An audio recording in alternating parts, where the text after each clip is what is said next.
Hello, and welcome to the Castle Talk podcast, where we talk to writers and creators of today's genre worlds. From Denver, Colorado, I'm your host, Jason Henderson, author of the upcoming series Young Captain Nemo from Fievel and Friends Macmillan Books. With me from Austin is Mr. Tony Salvaggio, tech director at Rooster Teeth Studios, lead singer and bassist of the band Deserts of Mars, and lead guitarist of the band Rise from Fire. Hello, Tony. Howdy. Howdy.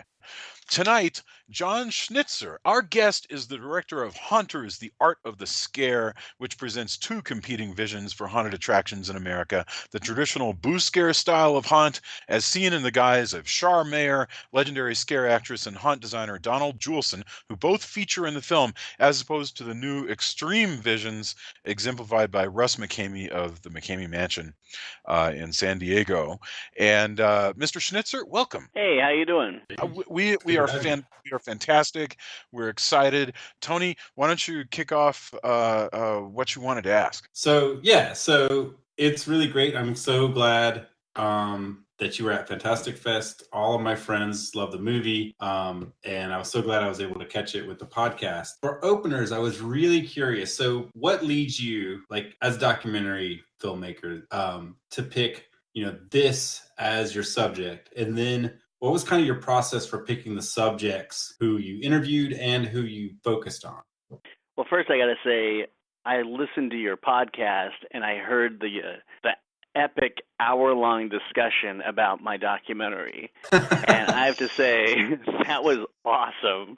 It was so cool because you guys were having a debate. You were arguing. You were trying to figure out, is this one an absolute nut? What's wrong with that one? And you missed this detail. And everyone's kind of getting into a whole argument and a fight, and they're having so much fun talking about it. And then you started sharing your own favorite stories about haunts, and you were talking about which haunts you won't go to and the ones you want to go to. And I loved it because it was like, that's when you make a movie like this, what you want. You want people to scream their head off, get emotional at times, hopefully look away at least once and go, whoa, I get it's too much for me. And then by the time it's over, still feel strangely inspired. That was the entire goal. I wanted to make sure you went through those emotions. And at the end, my hope is you have a great debate, an argument. You have something fun to talk about.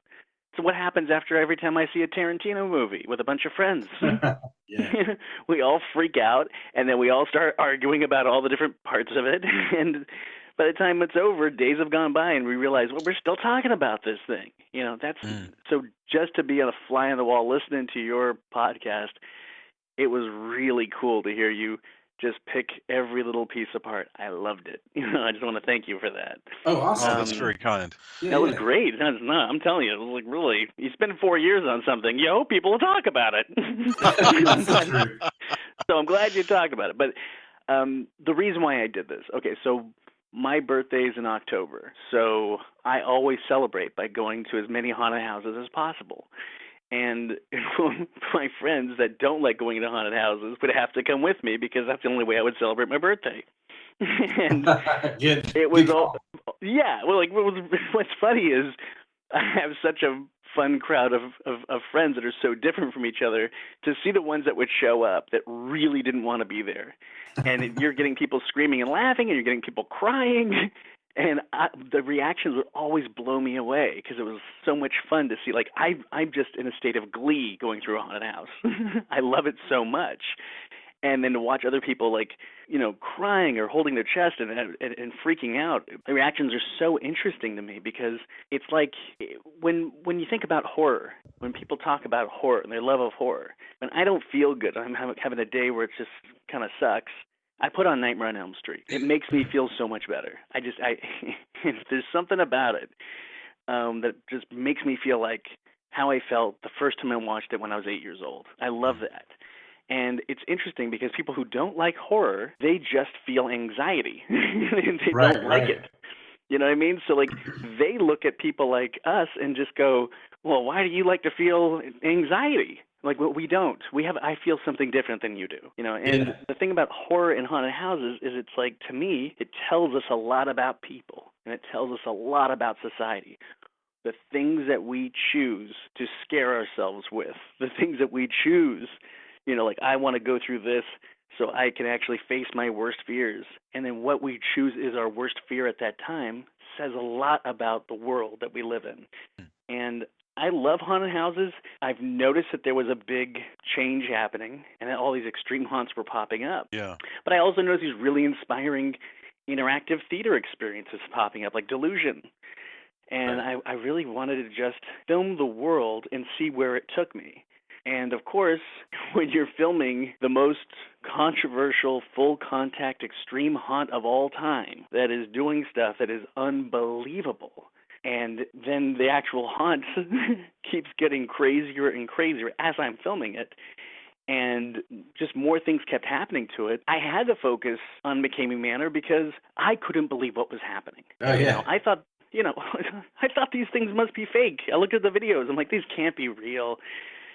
There's something about it that it felt disturbing, but there's a fisheye lens in the camera, big spotlight. How can it be scary with this big spotlight? And the second I go in there and the spotlight turns on and you can't see anything but the spotlight and people are grabbing you and duct taping you, and it was just pure horrific terror. And then to find out that the guy who's behind that is a wedding singer.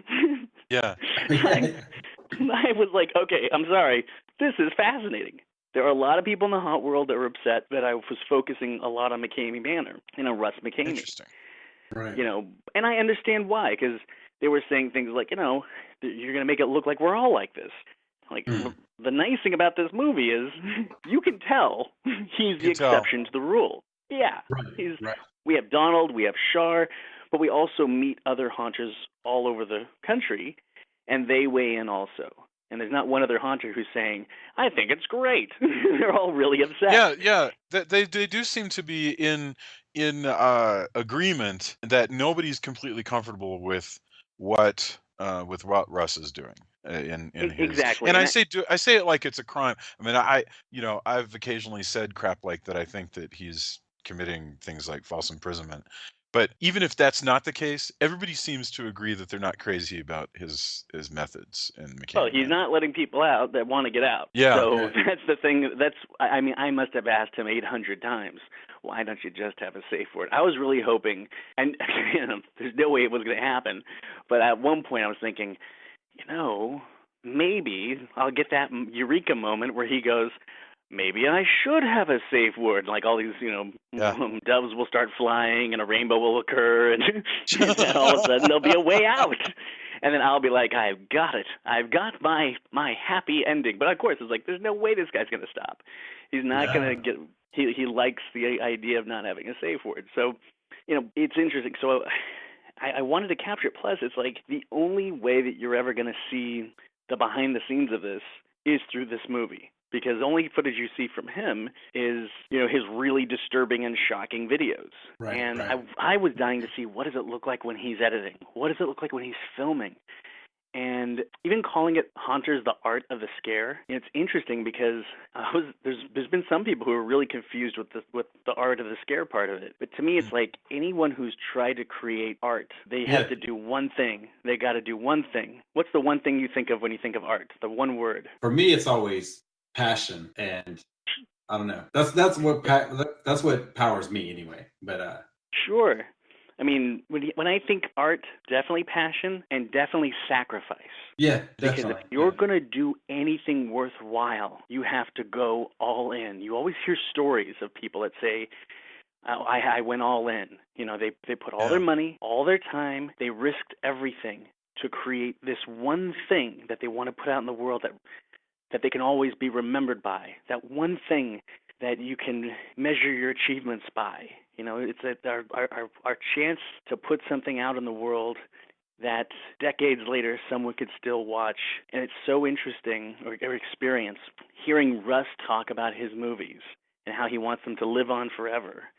Watching Shar as a scare actor who, she's been through so much, and she's in so much physical pain because when people get scared, sometimes they fight back and they punch her. Sometimes they just do it out of malice. Okay, is this an exaggeration? When she seems to be saying, I'm in physical pain to the point of needing to retire now, and it's because of the injuries I've sustained doing this vocation. Yeah, and definitely. That's This is real. crazy. Here's the thing to think about too. Yeah. And one more point about the sacrifice, because it's something that's in my brain quite a bit. It's not just her sacrificing her physical well-being for what she lives for. Donald, when you're watching the documentary, you're just going, oh my God, are they going to get divorced? It's such a crazy feeling. And then, of course, while I'm making it, all the same things are happening to me, because I'm spending 4 years putting so much of my time into this, working other gigs, doing other things, but constantly always working on this, and not celebrating any birthdays, anniversaries. I'm just MIA. I was gone. Right. My wife started taking vacations when it was Halloween time. She's like, all right, I'll see you later. I'm gonna go out with my friends. I'm like, it's fine, because I was constantly doing this all the time, because I really wanted to make something so special and so kick-ass that I didn't have to say, well, if only I had a little bit more time or a little bit more money or a little bit more whatever. It's like, screw that. I'm going to just put everything I have in my soul into this movie, and all I'm looking to do is to entertain the fuck out of you. I want you to be like, holy shit, I just saw the craziest movie. You did? What is it? Oh my God. That's what I wanted so bad. I wanted how I was when I was 8 years old on the playground talking about Nightmare on Elm Street and going nuts about it. And anyone who hasn't seen it be like, what's wrong with you? And just but you know what strikes me is it's more like, I totally am with you about, hey, I saw Nightmare on Elm Street, you're not going to believe it. But this reminds me more of listen, I saw Faces of Death, and I'm trying to figure out if what I saw was I hope it's better than Faces of Death. No, for sure. But do you remember how in the day, people could debate Faces of Death for weeks on end? Oh, sure. About whether. Yeah. Look, but I think Faces of Death. I just think that guy with the ridiculous goatee and the horrible video production quality. So, but I know what you mean. It's the idea of the urban legend. Does this thing even exist? Does it exist? And then you see the VHS tape and you go, oh, it's real. Do I even want to look at it? That's that feeling. I know what you mean. The difference with mine is I wanted to make sure you could laugh your ass off. I wanted to make sure that you could also feel a real deep emotional connection, or at least to empathize with every single person that's in the movie at least one time to empathize. Because if you empathize one time with each person, including Russ, and see things from their point of view at least once, then you could start to understand, you don't have to agree with anybody, but you can start to understand why someone is the way that they are. And to me, that's really exciting and really powerful. Now, you were asking a question about Shar? Yeah. Okay, so Char's 100% for real. First time I met her, she was in a show called Play Dead. It was put on by my favorite storyteller of all time, Todd Robbins.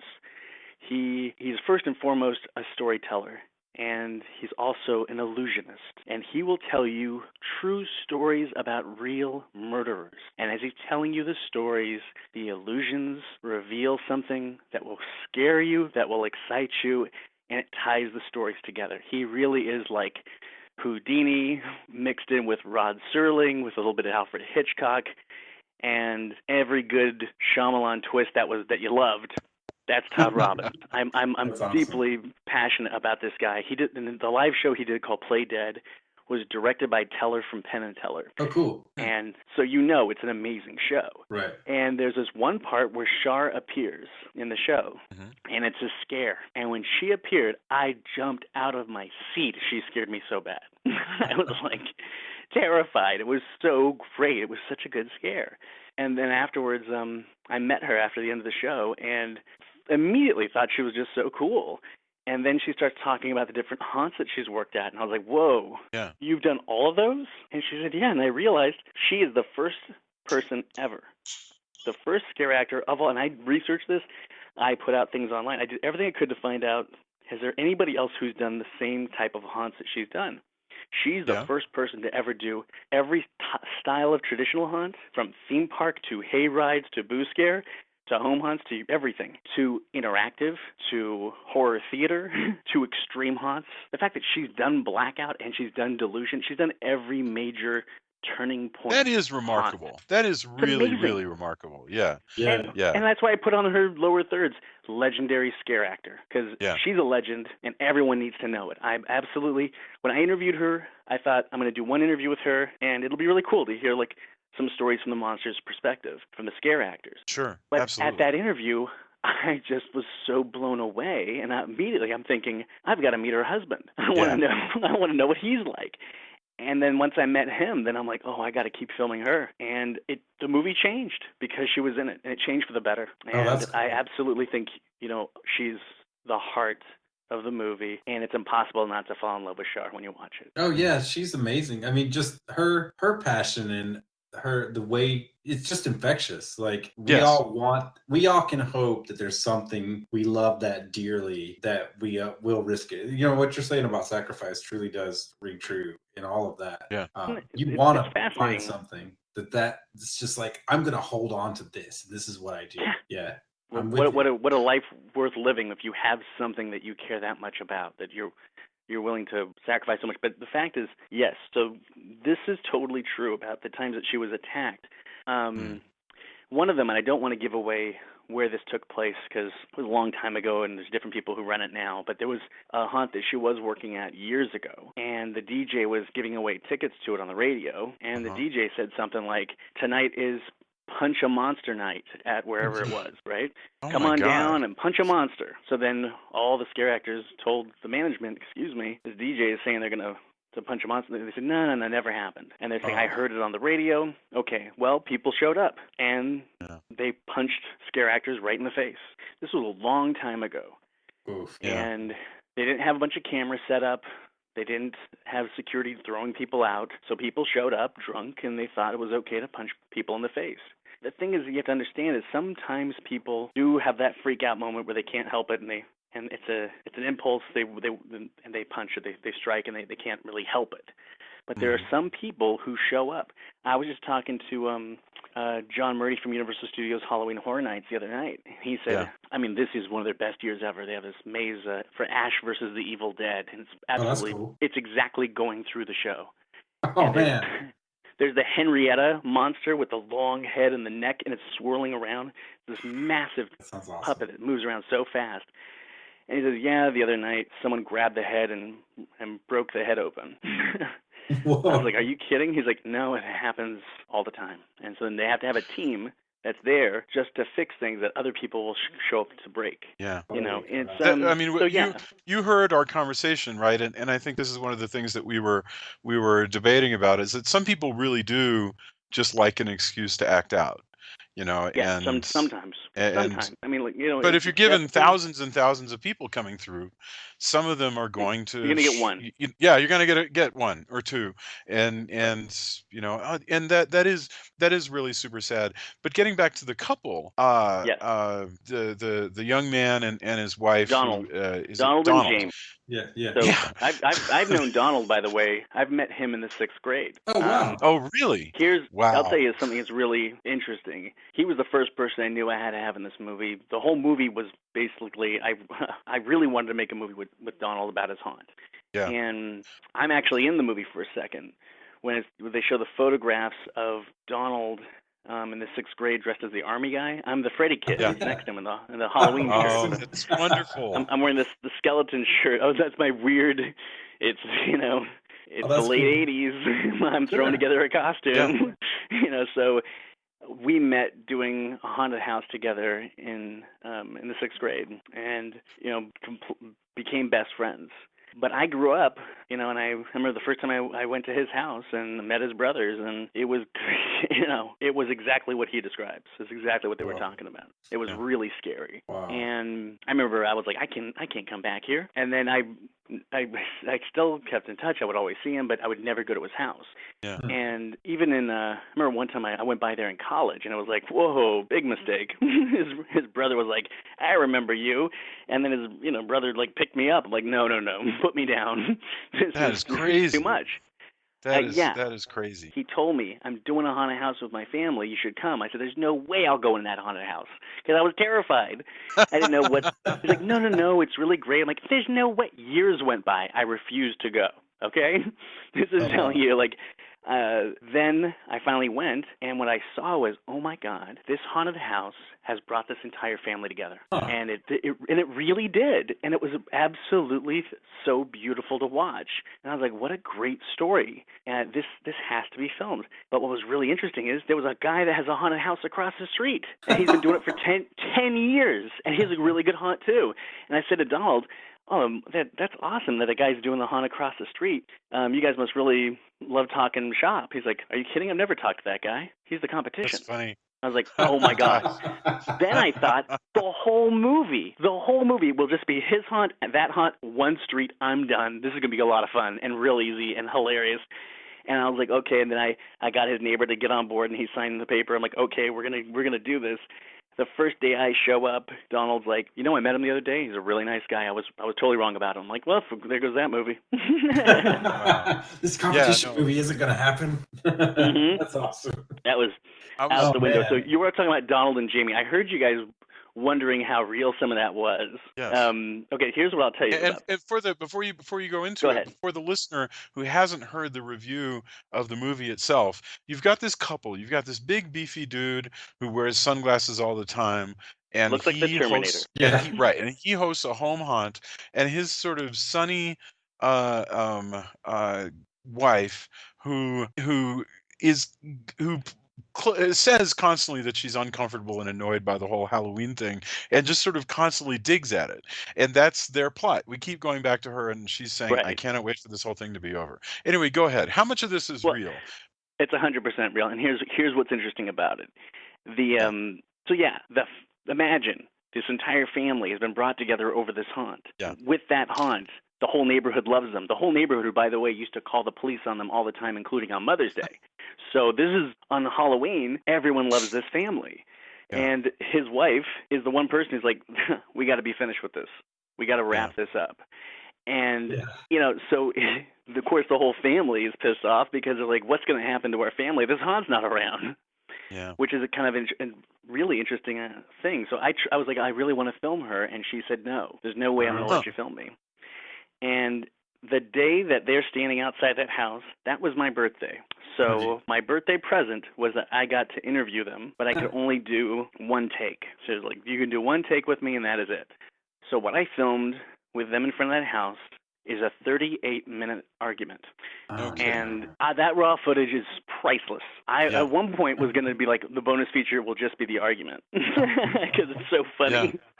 But I couldn't, with bonus features, you actually have to, I don't think you realize, you got to go through with lawyers and protect everything and pay for insurance, and every minute actually costs money when you're doing a documentary. So really? I put a lot of great stuff in the bonus features. We'll talk about that later, but the bonus features, I put months and months and months of work into those bonus features that are, if you haven't seen them yet, you got to check them out because it takes you way deep. Like the other haunts that you meet for a moment, like Haunted Overload, the skulls, the giant skull, you get into their story. Delusion, you get to spend 2 years with John Braver while he's doing the behind the scenes of doing stunt rehearsals for this interactive theatrical show, and how even people in those neighborhoods were trying to shut him down and his battles to keep it going. You meet John Murdy from Universal Studios Halloween Horror Nights, and you see the first haunt he ever did when he was a kid in the 70s. It was a Star Wars haunted house. And it was in the 70s, so it was before they had costumes for Star Wars. He made his own costumes, and we have the pictures from the 70s. Oh, and man, also, that's awesome. Slash is in the bonus features. Awesome. From Guns N' Roses, and he's a huge haunt nerd and one of the nicest guys ever, and he's in the bonus features. So actually, it's funny, John Landis is in the bonus features. It's funny, I have all the celebrities in the bonus features. No one else would do that. but it's so the special features are really, really special. But yeah, so they had an argument on camera, and after that, I tried to get her for a follow-up interview. She didn't let me do a follow-up interview with her until like 2 years later. Really? So really? I didn't think yes, that's why I didn't think there was going to be any more interviews with her. I thought that was it. Is that without giving away the ending, is that the interview stuff that we're seeing at the end where their storyline is kind of resolved? And I don't want to spoil it for the listener, but it's an interesting ending, and it's kind of a cool ending. Basically it's that, and the interviews where all that stuff happened at the very end. And it was really a real trip, and it was really cool. But yeah, that's the thing not with just doing these spiritual. documentaries. Like, you don't know Right. like how hard it is sometimes. There was even a time when Russ goes, "I'm tired. You can't film me anymore." Wow. And then months went by where I was like, "Oh my god, I have to get the end of his story." Wow. Because you know when you can feel you don't have that ending. Like with Delusion. Well, you've got a great crisis when Russ.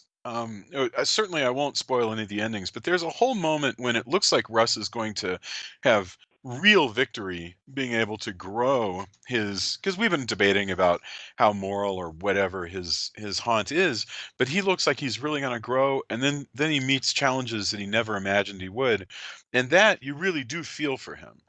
Oh, Whether definitely. And you like him or not. exactly. And the thing is, it's so funny about, so interesting about any haunter is Yeah. that every time I meet a haunter and they meet an obstacle and the worst case scenario happens and you go, well, that's it for them, then the next sentence is, and next year's going to be even better. Like, what? Yeah. Like there's the couple in the beginning of the film that you meet for just a moment. They're the older couple. They have a haunt called Rotten Apple 907. It's a home haunt. This year is their 27th year. Oh wow. So the one in the beginning, that's the one where he was the Queen of Hearts, and he yeah, dresses up as the Queen. Oh Yeah. yes, yes. Okay, yeah, excellent. So the really cute couple, and so no conflict going on at all. They just have a great time, and their whole family does it together. It's actually a great story. But it just it didn't fit. But I wanted to have at least some of them in that opening. No, they're in there. I'm surprised. Getting back to Russ for a moment, and then I do want to talk a little bit more about the special features. But getting back to Russ for a moment, did you consider talking to, like, I would just love to hear from an attorney who would kind of explain. Jason's an attorney, by the way. I am, but Jason I'm and not an Julia. attorney. I'm an attorney, but I don't specialize at all in this kind of risk. Right. So I can't speak with any kind of authority. I would love to hear somebody who knows about this stuff say, "Oh yeah, no, they're fine because X and Y," or "Oh no, I think there's some danger here for them." If I were them, I would be worried. The one thing I've learned while filming this was that a waiver is something you're bringing to court when you sue somebody. So Right. it's not. There is, there's no real protection against anything. Oh no, it's useless. It's useless. Exactly. It's not even worth. How many people have had a problem at a theme park or anywhere, and then that's it. Then there's a lawsuit or whatever. So he's just very lucky that nobody's sued him. No one's come after him. So it's really kind of which is fascinating, and of itself. Like whenever I would hear stories about people who went through, and then I would talk to them, I was so blown away. I'm like, well, why is this person working there right afterwards, and why is that person never going there again? And that was one of the things I really wanted to capture on film, was the decision of someone wanting to work there. And it happens at one point in time in the movie, and you guys were talking about in your discussion, where this one woman who she wanted to get out within 1 minute. She wanted to leave.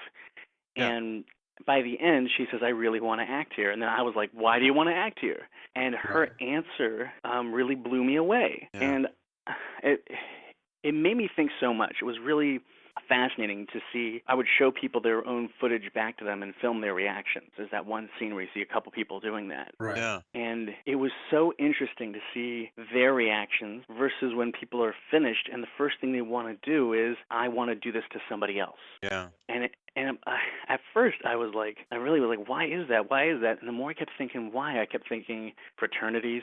I kept thinking about when you're the plebe somewhere. We can go from anything in life where there's hazing, right? Yeah. After you've been hazed horribly, then the first thing is, I can't wait to do this to the next guy when I'm in charge next year or whatever. But do you feel that way? Because I have to say, I don't have that. It's not. I don't have that either. That's why I never joined a frat. Yeah. I think we're all in agreement there. What fascinated me by all of that is, and something I meant, leading towards that, I saw a lot of the reaction of, I want to do that to somebody else. And you also see the reaction of, "Oh my God, that was the most horrible thing. Why did I ever do that?" Was there ever anybody who was like, "That actually helped me get through some stuff," or "That was cathartic"? Because I No. didn't. Okay, No, that's what I thought. you never heard, like, if someone had said that, it would have been in the movie. I would have put it in there because my feeling was this: there's no narration to this movie. You never hear what my point of view is, because I didn't want to hold your hand and tell you this guy's good, that one's bad. Feel this way, feel that way. I wanted people to watch it and come away with their own conclusion. In my opinion, I've spelled out so many different things with all these different facts. It's not exactly what's right and what's wrong, but why do people seek this out? Right. What can it lead to not having a safe word? What can this lead to? You know, Margie Kerr's in the movie. It says the Scarehouse Basement Sociologist, and when the movie was over, she'd come out with a book called Scream, about the adventures of studying the science of fear. And she was a part of one of the largest scare studies. And I'm the only person that filmed the scare study. And I had it in the movie for a while, but the problem is they didn't reach the conclusion yet, and I didn't want to put a scientific study without the conclusion. Right. I didn't, but my feeling is, when you watch it, when you get to the haunt history and you hear, oh, wait a minute, when you hear John Murdy say horror is escape, and that during the Depression, that's when the Universal Studios monster movies came out, during the Depression. And that's when I did a lot of research, and one thing we were looking at was, when did Halloween start making a lot of money? And we noticed 2001, and I couldn't believe it. Like, right after September 11th, Halloween's a big deal, and it's beat out. Yeah. Like, tremendously beat out by 2008, the financial meltdown. Wait a minute. And by the way, guys, 2017 is the biggest year for Halloween ever. It's already projected by the National Retail Federation that Halloween will gross $9.1 billion this year. Wow. That's already a 38% increase from 2005. Yeah. I mean, this is really a trip when you think about it. No, of course. Then if I were to have any narration for that part, it would possibly read like, so when people are really scared in society, we seek out these experiences to scream our heads off, so we can have a form of scarapy, like a therapeutic value of being scared, right? Yeah. And but that's the feeling. John, the second time you watch the movie, these things leap out even more, which is kind of fun. Absolutely. When you do a documentary like this, and I still want to ask you about the extra stuff, but when you do a documentary like this, do you have personally feelings about how a documentary should be? Because, like, the thing you just said, like you could have a narrator who goes, clearly what was going on was this. That's the way Frontline does it, right? Or you could not do that, but you could cut to, like, the generic dude in front of the bookcase, and he says it, whatever thing you want, and it says everything we hate about documentaries. That guy. Dr. Smart Guy at the University of Texas, and he goes, well, clearly these people are sublimating, blah blah, or you can have nothing. I mean, what's your attitude about how a documentary should be organized? I think every documentary is different, and if you're talking about, if it's purely historical, or if it's like, if you're going after if you're talking about the Romans, or you're talking about different things from the past, well, you better have that guy by the books. You better have that guy there, because I'm going to have a problem too. I need that guy there to help me out.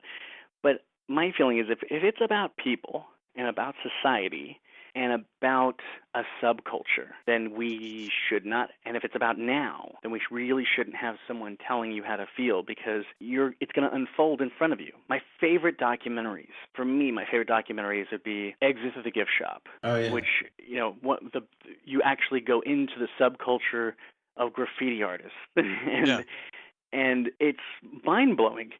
But you also you have a little narrator, but it's more, to connect the dots, and it's actually kind of funny. Right. Yeah. The King of Kong's A Fistful of Quarters. Oh, yeah. Genius. Absolutely genius. One guy, Donkey Kong, made him a hero. The other guy, Donkey Kong, ruined his life. Oh, my God. What a great story. But then you have let's think about Indie Game the Movie. Indie Game the Movie, if you've never seen that, that's about independent video game developers while they're trying to make, these video games.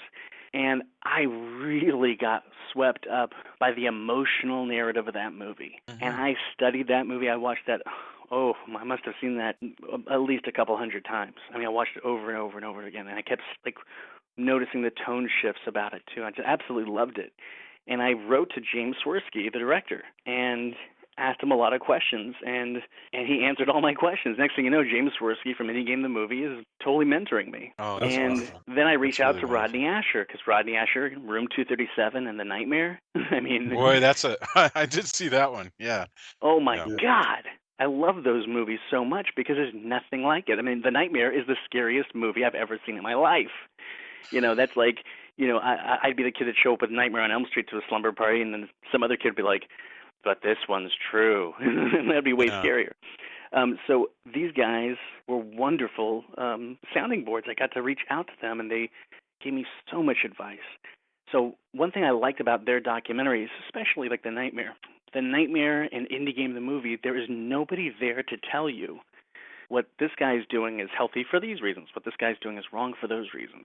Mhm. But when it's over, you have so many opinions, and you have so much more to debate about, to fight about, to think about when it's Yes. over. And with my movie, look, we have the whole traditional haunt community talking about what they think about Russ.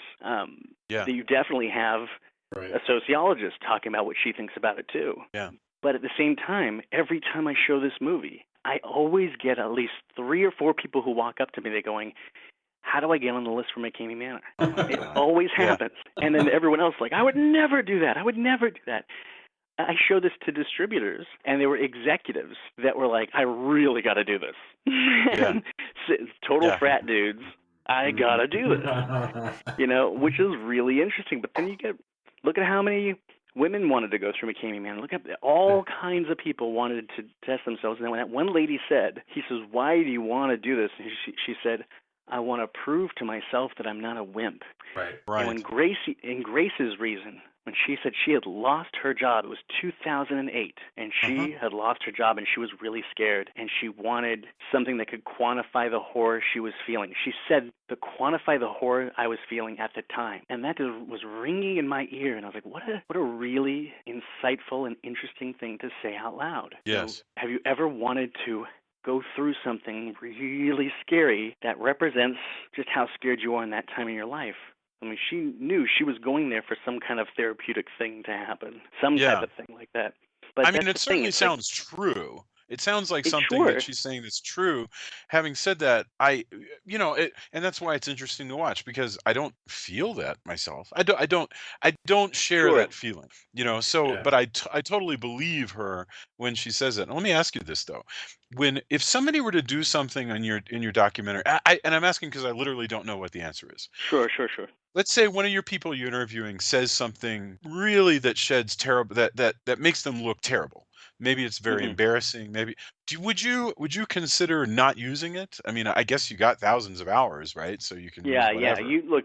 I had 250 hours, but Okay. I'll say this much. Oh, look, because some of those interviews, by the way, I'll answer your question, but I want to let you know something about how I film.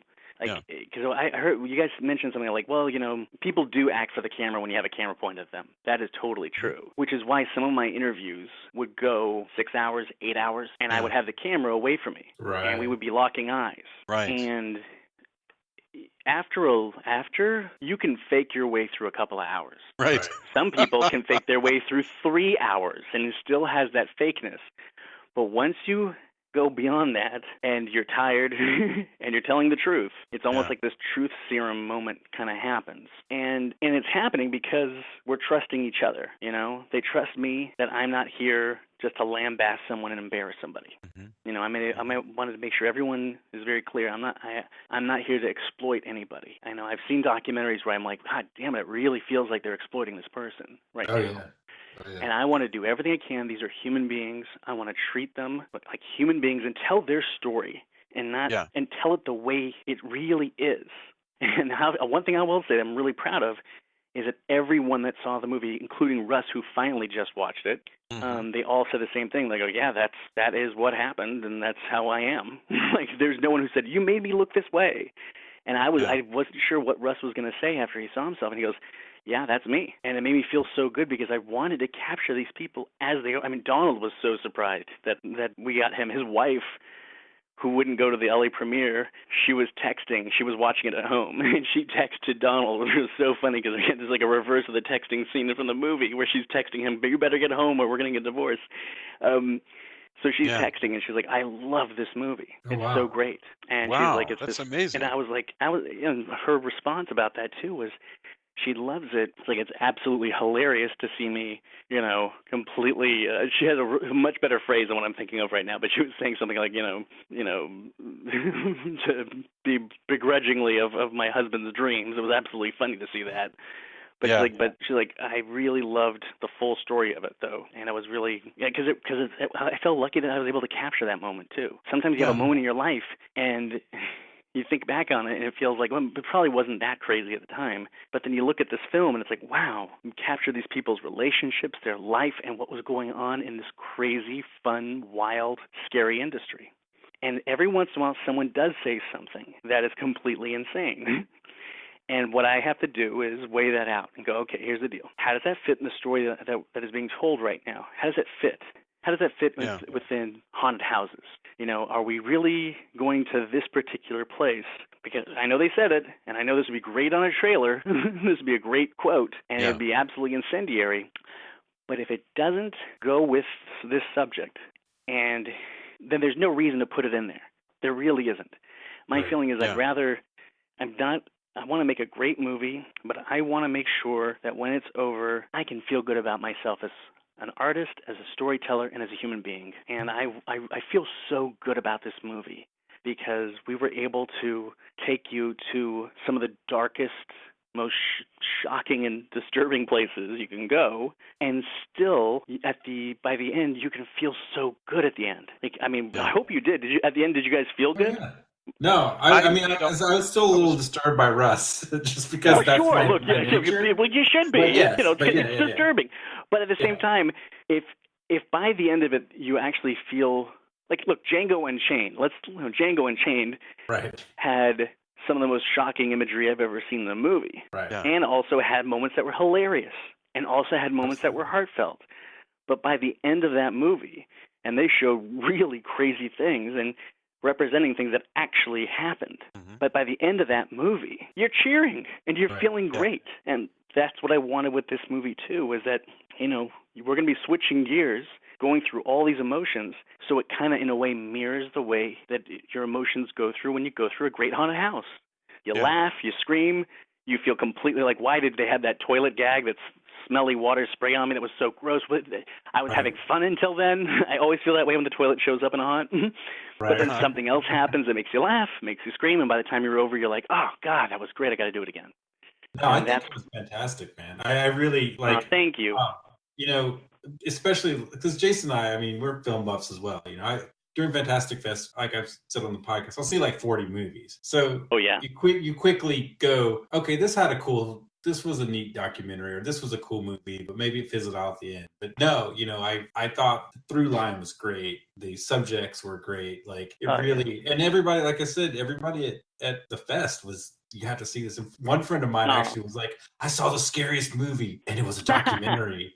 And he was truly. It was a documentary. Yeah. We watched. There's some really horrific genre movies that show, and I've seen a lot of them. And so for him, I watched them with him because he's a friend of mine. He's like, it was so scary. I think I've seen the scariest movie I've seen all year. That's great. it was fantastic, man. That's why I was so stoked to see this. Like, it gets scary. Yeah. Look, that was the thing for me. It was like, I was hoping it would play really well in a crowd, and you're picturing it too, but I wasn't prepared for just how amazing the reaction was at Fantastic Fest. I was there with Shar, and she had not seen the movie yet. Wow. I showed her the first 15 minutes. I was showing the first 15 minutes at Halloween conventions, and I wanted to see what the crowd would do with the first 15 minutes. And it was always doing really well. And I was like, okay, great. So I knew the first 15 minutes, I got it. But no one saw minute 16 on. Other people looked at it by themselves on their computers and would get back to me with notes, but I never was in the room with them. And so to be our first showing was packed in the biggest theater at the Alamo Draft House. And they were bringing in folding chairs because there were so many people that wanted to see it. And oh my God, I was so nervous. And I'm sitting there, and Shar was sitting next to me, and her husband Jerry was there, my wife was there, my wife Jen Shin, we're all sitting there. And the first 15 minutes, everyone's reacting. It's going great. And then right after that, the reactions got bigger and more intense. And during the during the scarier parts, people were really they were screaming. Oh my God, I can't look at that. And other parts, they're laughing and cheering and booing. Yeah. And by the time it's over, they're all cheering. And I'm like, oh my God, that was the greatest moment in my life. It was the most exciting, the most I can't get over. When that movie was over and there was a line of people to line up to hug Shar because they loved her so much. And it was absolutely the greatest way I could see the movie for the first time ever. And then because of that, we ended up getting a buzzworthy screening. We had 3 showings. Oh, God, it was great. The midnight showing was fantastic. Everyone at the midnight showing stayed for the entire Q&A. The 10 a.m. screening, the last day, and there was like a party that went on to like 2 or 3 in the morning the night before. I was like, look, if one person shows up, I'm buying them breakfast. We're going to have a great time. But it was packed, and it was so much fun. Fantastic Fest. I've always wanted to go. It's always during haunt season because I can never make it out there. Right. And I've always followed the movies that come out of there, and I watch them. And I know as I'm watching them, God, this would be so much better with a really crazy crowd. And Fantastic Fest is like an entire festival full of my new best friends. Like people, die-hard genre buffs, and it was the greatest. I mean, did you see Mom and Dad? Oh Nick Cage no, movie? I needed to see that. God. I've heard great things. I've actually, like I've said before, man, I feel like hearing your reaction, I just am kicking myself for not coming to the screenings because again, I've met, there was a lot of weirdness and controversy this year, but in general, it's my staycation, and I've met so many directors that we've become friends. One director just liked some of my music enough, he did a music video. Like that's crazy to me. We just love film and we're hanging out and talking, and another friend of mine directed a Norwegian Ninja, and we just hung out. Like everybody's just there to hang out and just be cool. And those, you meet just friends, and some of those friends you only see that year. Oh, hey, I'll see you next year, that kind of thing. Regardless of what's going on in the world, it's this really great, like you said, this really great kind of universal solvent of, hey, we dig all these things. Let's hang out and talk about why we dig all these things. Which, of course, I'm still talking to them on Facebook. Yeah. I'm still on Facebook. I'm still talking about so many of them. There's all these great Fantastic Fest groups, and there's so much fun because it's like they're the most active groups I've ever been a part of, and with really great discussions. It's really, I'd say, like it's so much fun. I feel like I feel so fortunate that they picked my movie to be a part of it. And Evram, when he announced my movie, it was the most, oh God, it was so great. He announced it with so much passion and enthusiasm. I love him so much. And he's so great. And he's like, this film, Haunters, is incredible. This is a great movie. I'm like, oh my God, oh my God. And he's like, it's so much fun. And I would talk with him, and he really feels that way about the movie. Yep, and I met so many other people that felt that way about it. And it was really, look, when you're working on something for years and years in a room by yourself, every once in a while when I was lucky enough to get an editor on board, it was great. I wasn't all alone. It was wonderful. And I would have people. Michael Colin Russell, he was on board for months. This guy was fantastic, and he's worked on so many great movies for Andy Timoner, who did the Russell Brand Second Coming. He worked on the he left my project to go do Jungle Town on Vice. So he's really what a really great guy. Ryan Pardero. I always say it wrong. Ryan Pardero of 3D Live, really good friend of mine, really talented editor. He helped me with my Kickstarter trailer, and then he helped, he would come on every once in a while when he was free, and he's such a talented editor, and I would learn so much from him. Brian Irving was another one that towards the end, he edits the show How to Get Away with Murder, and I got real lucky. He was like, I actually have a little bit of time, and he'd jump on board. Bradley McLaughlin, who was the assistant editor of Star Wars Force Awakens, cut my trailer, and really? He watched my movie. Yes, and he watched my movie several times and gave me notes. He's like, it'd be cool if you had something like this over here. And I'm like, whoa, that's a great note. Thank you. And it was I'm really fortunate and lucky that my enthusiasm and passion for the project, my determination, and when people met me, realized no matter what happens, he's not going to stop until this movie gets finished. And it inspired other people that are really talented and brilliant to jump on board and help me out. And even Andrew Mueller, who went to film school with him. I went to film school with a bunch of these guys too, but Andrew, very talented director of photography. And in the very beginning, he came on board and helped out, and he was here for a little bit. And he also taught me how to use the different cameras. And then there's a place called EVS, a camera rental and supply place by me, and all the employees were so awesome, and they taught me how to use everything. It was like my next film school. That's and cool. I gave them all credits in the credits because I was like, I could not have made it without them. That's amazing. And it was really incredible what they taught me. So even the music, like you hear the music in this movie, I have the greatest soundtrack, and I think it's one of the best soundtracks to a documentary of all ever. I absolutely love it because I love music so much, and the right song in the right scene, it gives it a pulse.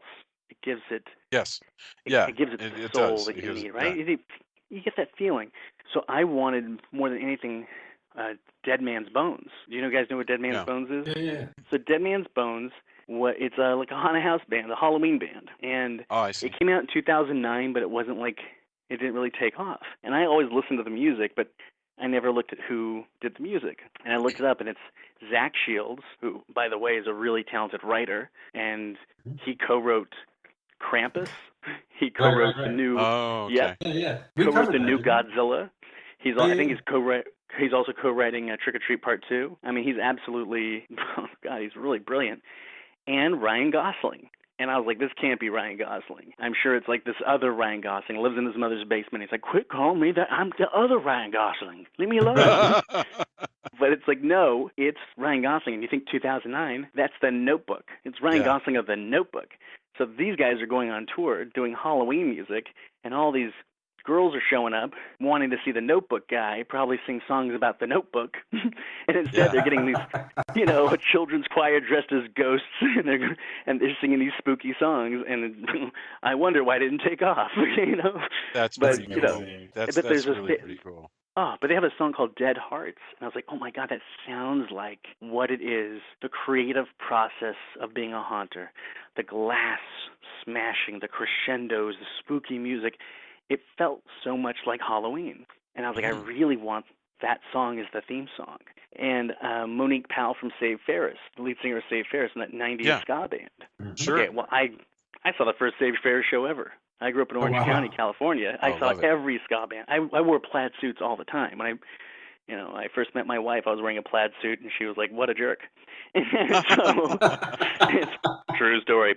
And she invited me. I was like 4 years ago, she invites me to her Hanukkah party. And I was like, aha, I bet I'm going to meet a musician at this party that knows something about Dead Man's Bones. And my wife was like, just because she's a musician? Yes. And everyone, it sounds crazy. We go to the party. Monique Powell goes, I really want you to meet my friend Alexander Burke. I think you guys are going to really get along. I was like, why? Is he a musician? She said, yes. I said, do you know anything about Dead Man's Bones? He goes, I recorded that album in my house. I was like, whoa. No way, man. That's awesome. Yes, and yes. And then I start talking to him, and we actually had so much in common. It was one of those like instant friendships. And then at the end of the night, he's like, you know what? I'll put you in touch with them and the record label tomorrow on an email, and we'll try to get you a song for the movie. And that's cool. The next day, he sent the email, and there's an email introduction. They're all in the email. I'm like, oh my God, it took me 2 days before I could finish the email because I was so excited. I didn't want to blow it. Right. And then, next thing you know, I'm on the phone with the record label, Anti-Records. And we were having all these conversations, and it led to getting 2 songs from Dead Man's Bones. And then I'm just like, well, I got 2 songs from Dead Man's Bones. I'm not stopping here. I want to get even more stuff. And so then I was listening to the soundtrack of Room 237, which, God, it's by Jonathan Snipes. It's that music box melody, and then the guitar kicks in, the electric guitar. Then all of a sudden you got the flute. Then you got the drums. And then it just becomes this thing that just sweeps you up. And I listened to that. I got the Mondo record because it's like the coolest looking record. And I'm listening to that. over and over, and a friend of mine comes over, Ryan, who was coming over to help me edit, and he goes, "That's Jonathan Snipes." I'm like, "Yeah." He goes, "I know him." I'm like, "Get him on the phone now." 3 hours later, he's at my house, and I was like, "Oh my God, this is so crazy." And I said, "Hey, would you do some of the music to my haunted house documentary?" He goes, "No, I just did Room 237. It was like, and I laughed, and it really was. He's being funny, but it's true. It was so true. Yeah. Like, what a jerk. I said, "Hey, let me show you some raw footage of Russ McKamey." Next thing you know, he's watched 5 hours of raw footage of Russ. Oh, jeez. Oh my God. And he goes, "I want to do a theme song for that guy." So now I have him on board. And it didn't stop. Then Alexander Burke, who I first went to, this guy, I find out, he also has done music for Fiona Apple, David Lynch, stuff for the new Blade Runner. He teams me up with his buddy Neil Baldock, who has done stuff for. He's a sound mixer, recorder, and just absolute genius. He's like a sonic genius. He's worked for Kanye West, Radiohead, Wilco. Okay, so these two guys were like, "You know what? We'd like to help you make some original music for the movie." I didn't realize that for the next couple of years they would be helping out, and It was the music. When you think about the music, the music for Donald, they were asking, what kind of music do you want for him? Like real scary music? I said no, because look at him, he looks like the Terminator. But everything about him, if you have scary. By the way, I did a temp track of scary music with him. It was too much. It was like, oh my God, but it was hilarious to watch. As I look, everything about Donald and his haunt, it all comes from his childhood. It'd be interesting if it was all kids' toys as instruments.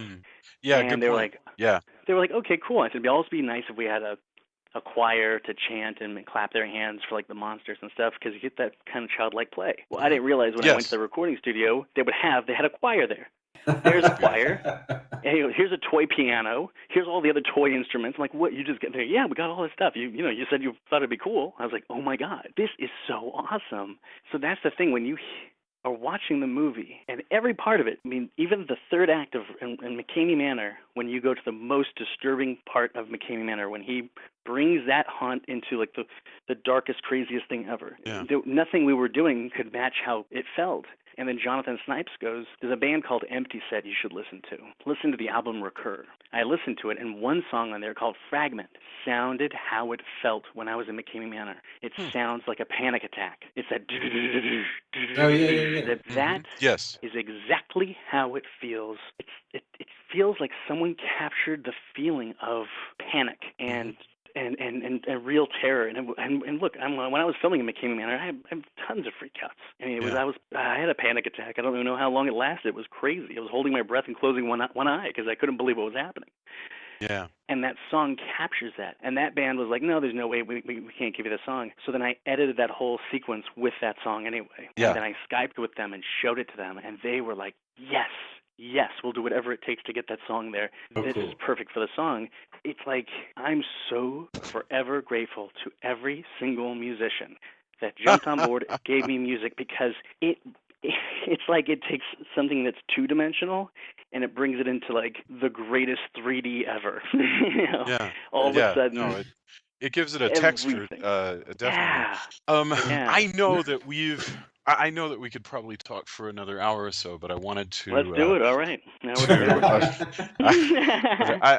I personally cannot, but hopefully we will get a chance to do this again. I'm serious. We've got to figure out a way to do this again. Maybe if we do like a movie sometime that like plays into your particular obsessions, we can have you back and we can just talk about like, something that you're obsessed with. I think that would be. Look, if you talk about movies, chances are it's going to be something I'm going to talk about. That's what I mean. Well, we should figure out like what a movie is that you'd want to do, and Blade 2. I think that's a good idea. Blade 2. We haven't done Blade. Yeah, we've never done that. I think that's a real opportunity. We could do Blade 1 versus Blade 2, and I can go off because Blade 2 is the greatest, and Blade 1. Stephen Dorff. Who's afraid of Stephen Dorff? I'm not afraid of Stephen Dorff. Why is Wesley?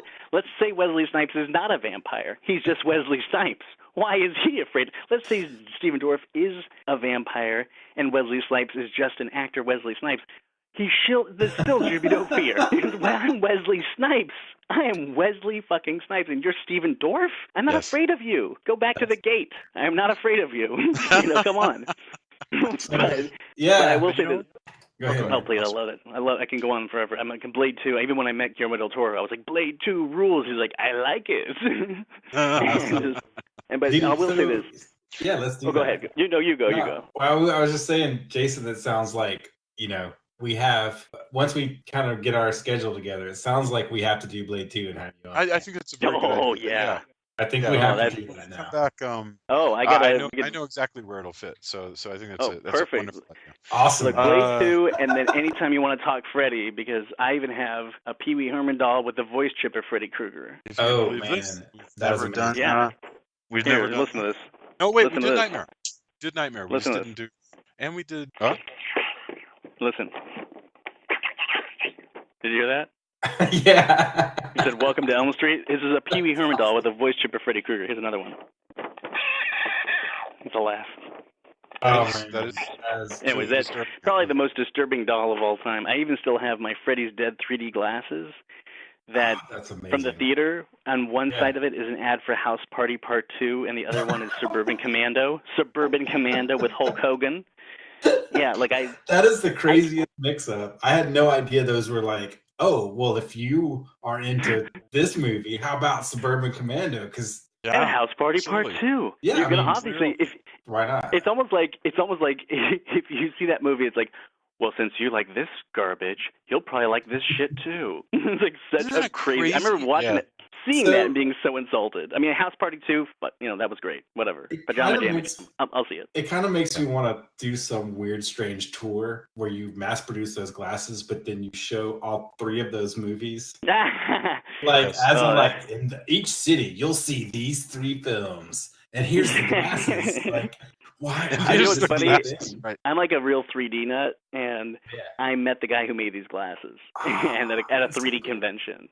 That's But that's my background. The Brain Factory started off as a 3D production company, and the first client I got was Tim Burton, and Tim Burton hired us to produce 3D ghost illusions for President Obama's first Halloween party at the White House. Oh, so. Wow. If you go to the brainfactory.com, you'll see some of the stuff from the White House. But that's also why in the last days of editing this movie, I was also doing a virtual reality project called Flatline Experience, where you go through somebody's near-death experience in virtual reality. Oh, wow. And it was just funny. It was a project I've wanted to do for 16 years, but then all of a sudden the money was available, and it was like, oh, wow, this can happen, but it has to happen now. So I was doing sometimes 18-hour days where I'd work on virtual reality for half the day, and the other half the day get back on Haunters. But one thing I want to mention before I forget is the bonus features. Yeah. Yes. So the bonus features, it's 30 minutes of bonus features, and it's 7 segments. So they're like little mini documentaries. And we even had a new song created for one of the bonus features too, because this I wanted to be awesome. And like this whole haunt metal song that's so badass. So you get in 30 minutes Universal Studios Halloween Horror Nights, Not Scary Farm's Scare School. You get to see what it takes to be a monster at Not Scary Farm. You get to hang out with the Soska sisters, directors of American Mary and The New Rabid. But you get to see all of their Halloween costumes that they made from when they were a kid until just recently, and you get to hear how they use cosplay as an escape. It's actually a beautiful little story.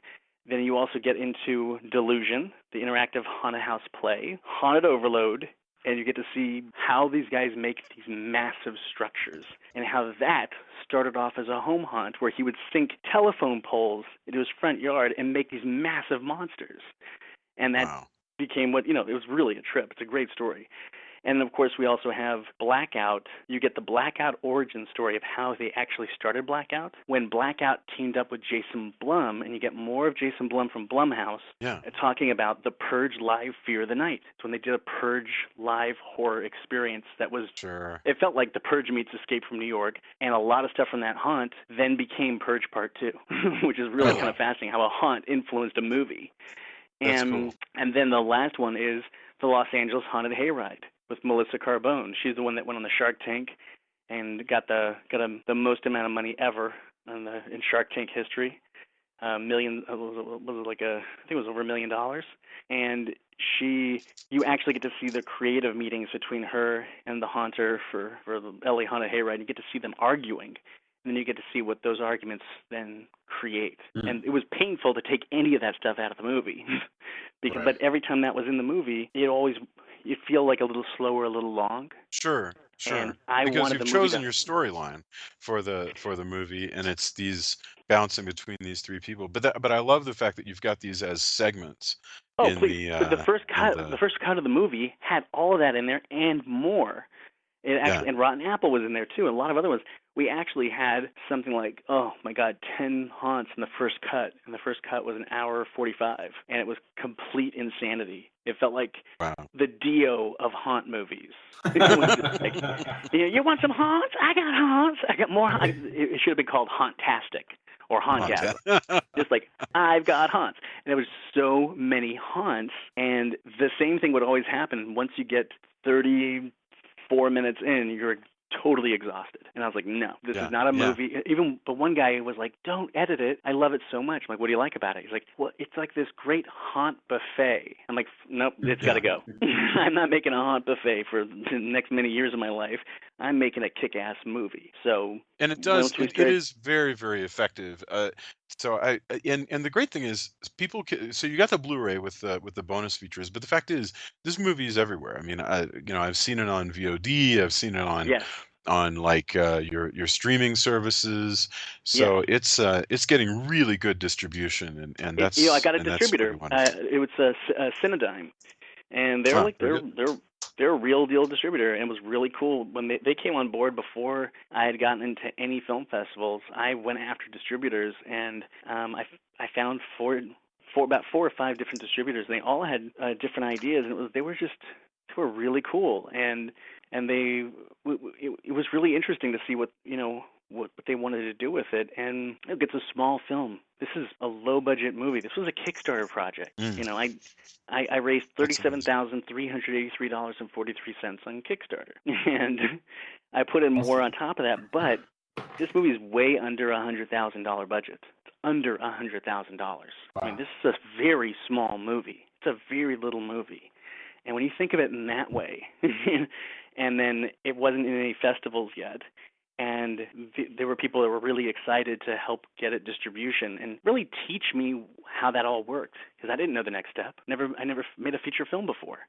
So real huge learning experience, and I'm so excited because the bonus features are on the Blu-ray, the DVD, and on iTunes. That's where the bonus features are. Very good. If you stream it anywhere else, there's no bonus features. I tried. I wanted the bonus features on everything, but it didn't work.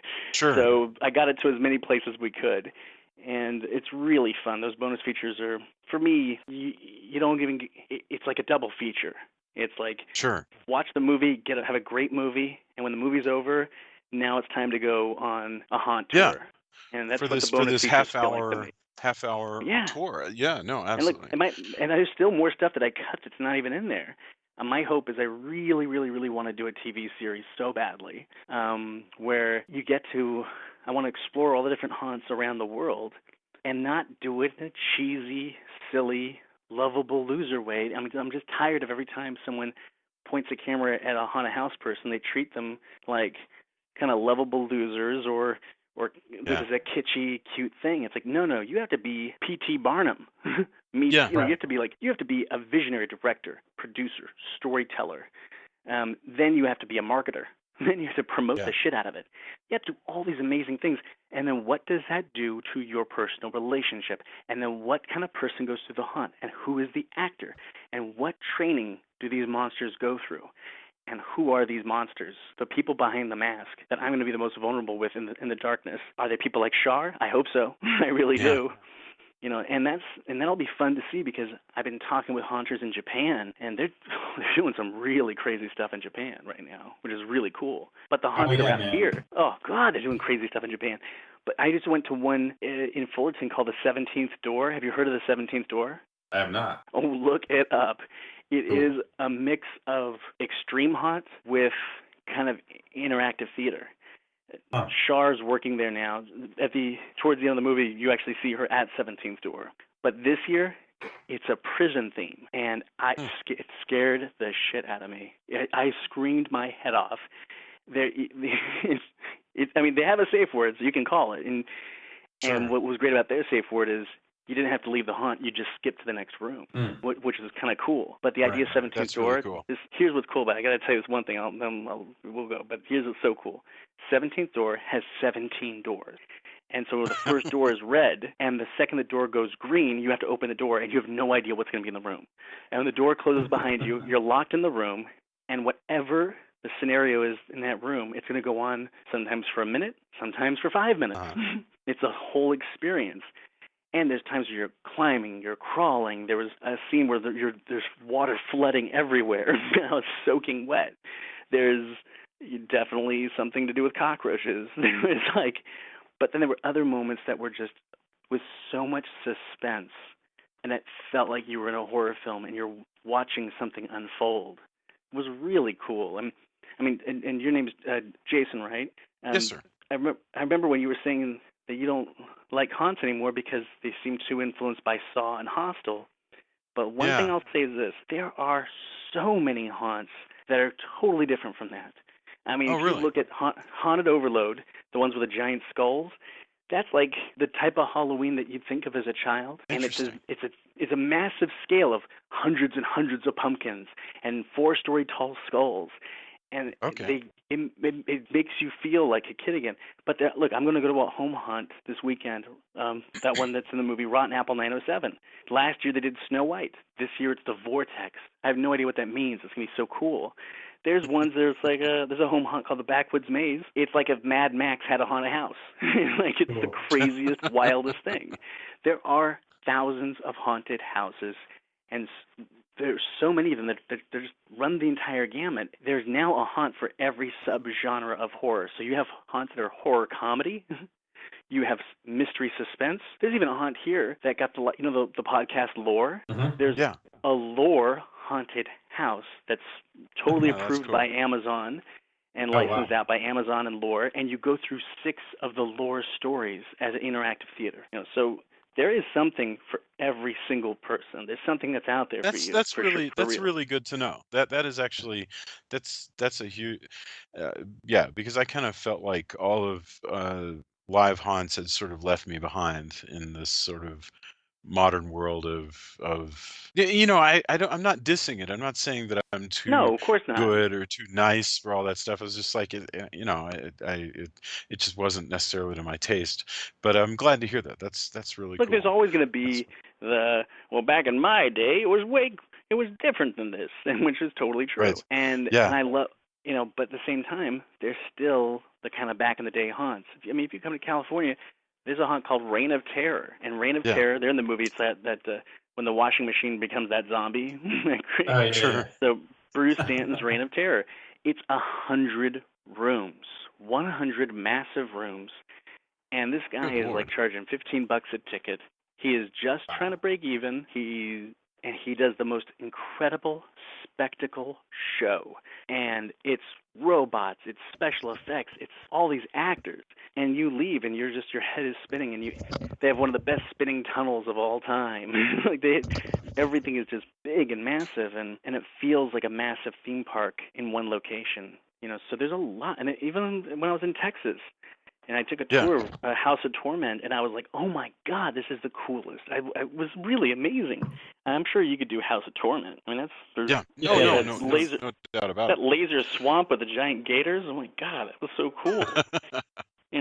That's the thing. There's just so many of these attractions, and they're so diverse. Yeah. And I'm glad that after people were watching this movie, there's been people who've been writing to me and people who I've been talking with in person, too, that said after they watched the movie, they finally went to their first haunted house ever. Like, they've never even wanted to. Really? And I was like, really? Even after all the Russ stuff? They go, well, that's the thing.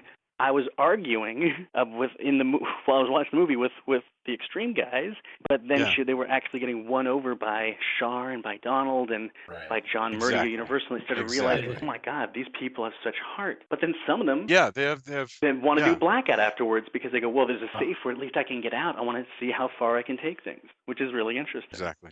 Yeah, something for everybody. Well, John, I do hope that if you do the international thing, that I'd be curious if they still have the haunt at Toei Movie Village. Like I said, I probably heard it on the podcast, but that was the one that definitely. It was super fun because it was so different. And if it's still there and you get a chance, like you should totally check that out. It was great. Oh please, I want to like one of my goals would be I want to go to all the haunts, man. Yeah.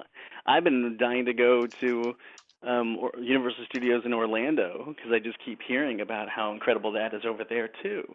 Right, so there's just I was limited by my budget as to all the different ones I could go to, and I also thought of it this way too. The more haunts you have, not necessarily the best the movie is, because sometimes when you have too many haunts, it's like you're skipping a stone off the surface of a lake. Exactly. The fewer the haunts, the deeper I thought about you get that. to The dive. fact that you could have done this could have been a number of different kinds of things. This could have been like something on the History Channel, or like something on like the Travel Channel. Any one of those things. You chose instead to do something that was more about these character pieces, and I think that is really wise. I think it worked out really well. You get to really get emotionally involved with them. It's about the hunt. Yeah. It's about these people. And that's what I really. And meanwhile, whenever the Travel Channel's on, I'm watching it. I watch every clip show too. I'm desperate. I'm a horror geek. I love this stuff. I love Halloween so much, and that I want to see that stuff. But I wanted to give something that felt epic, that felt like a real kick-ass movie that even your friends who don't get it at all can watch this and then at least understand the world and go, wow, that's how this came out of this, and that's kind of the behind the scenes of that. And then all of a sudden they get brought into the traditional haunts versus extreme haunts, and they get to be part of the discussion. And then all of a sudden we go from our little subculture and we just expand out the world and get more people involved. I think that's the fun, connecting people. It's fabulous. Yeah. So the movie is called Haunters, the Art of the Scare. As we talked about, it is available in all kinds of streaming and hard media scenarios. Jon Schnitzer, I'm so thankful that you would spend time with us and talk about how you brought this movie into being and a lot of the things we were debating on the show. Tony, thank you so much for bringing your wisdom to this. I think it was a wonderful discussion. Yeah, John, thanks a million, man. Thank you guys. Again, I meant it, but I said I loved that podcast. That was so. Thanks so much. Look, it was so much fun to hear all the different points of view. It was so great. It was like having an additional documentary for me. I'm like, this is really exciting to hear all the perspectives and the debate and the arguments and the ideas, and I loved it. It was absolutely. Really, really fun. Cool, share it around, man. We got to keep one another going, boy. Yeah.